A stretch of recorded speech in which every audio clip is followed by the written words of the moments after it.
Have you ever wondered why a website loads in seconds from thousands of kilometers away? Or why your video call doesn't break even when your internet is slow? The answer is hidden inside something called the OSI model. And by the end of this video, you will understand it completely, even if you have never studied networking before. Let's break it down, layer by layer. OSI stands for Open Systems Interconnection. It is a model, a blueprint, that explains how computers communicate with each other over a network. Think of it like a post office. When you send a letter, you write the content, put it in an envelope, write an address, hand it to the post office. It travels through trucks and planes, and finally arrives at the other person's door. Networking works the same way, but at electronic speed. The OSI model divides this entire process into 7 layers. Each layer has a specific job. Together, they make communication possible. The OSI model has 7 layers. Starting from the bottom, the physical world, and going all the way up to the application you use every day. Layer 1, physical. Layer 2, data link. Layer 3, network. Layer 4, transport. Layer 5, session. Layer 6, presentation. And Layer 7, application. A quick trick to remember them from bottom to top. Please do not throw sausage pizza away. P for physical, D for data link, N for network, T for transport, S for session, P for presentation, a 4 application. Now let's explore each layer one by one. Layer 1 is the physical layer. This is the real world, the actual cables, fiber optic wires, and radio signals that carry data. At this layer, everything is just electrical signals, ones and zeros. There is no intelligence here, just raw bits moving through a medium. Layer 2 is the data link layer. Now things get smarter. Each device on a network has a unique identifier called a MAC address.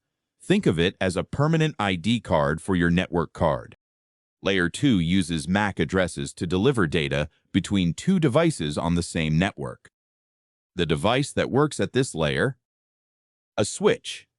It reads MAC addresses and sends data only to the correct port, not to everyone, like a hub does. Layer 3 is the network layer, and this is where the internet actually works. At this layer, every device gets a logical address called an IP address.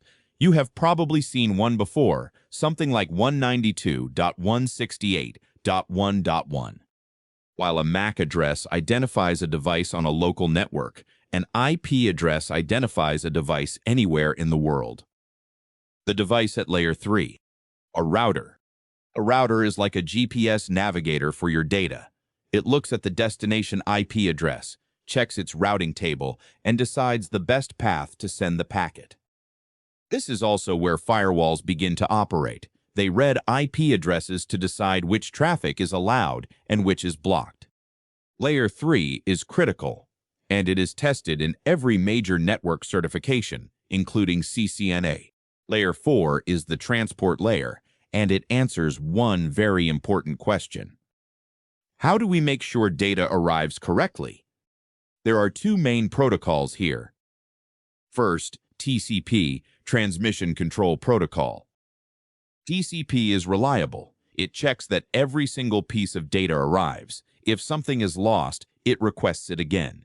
It is like sending a registered letter with delivery confirmation. Second, UDP, User Datagram Protocol. UDP is fast, but no guarantee. It sends data without checking if it arrived.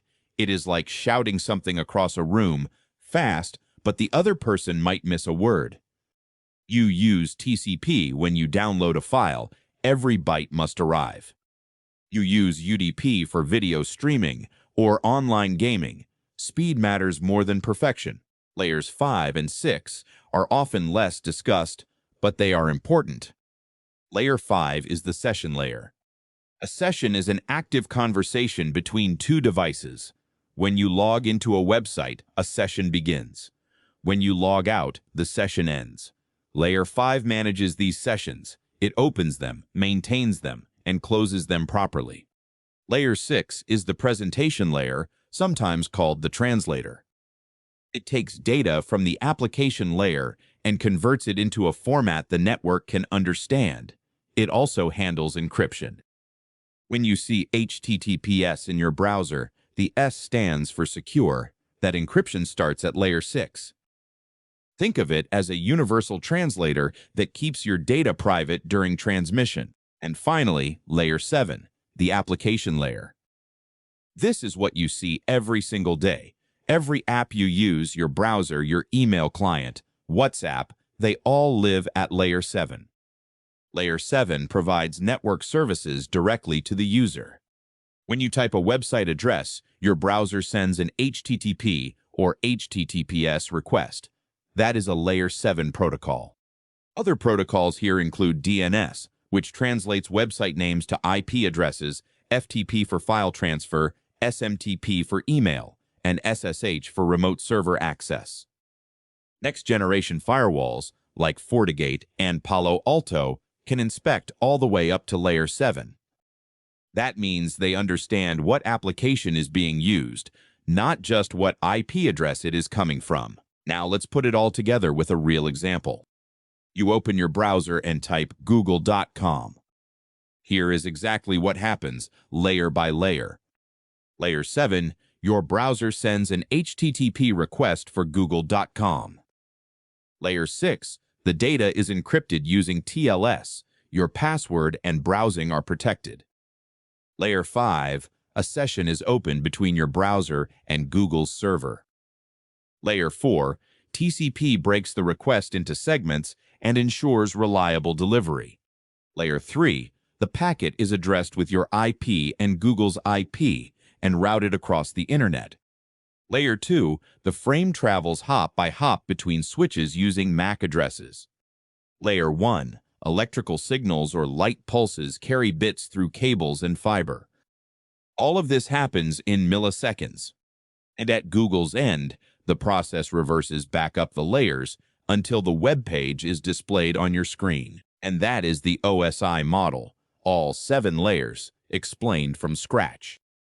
If you are studying for your CCNA, your Fortinet NSE, or just starting your networking journey, the OSI model is your foundation. Everything builds on top of it.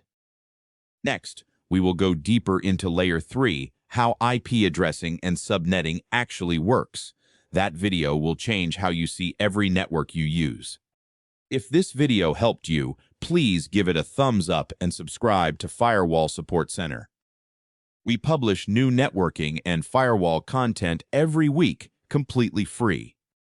Drop your questions in the comments. I read every single one. See you in the next video.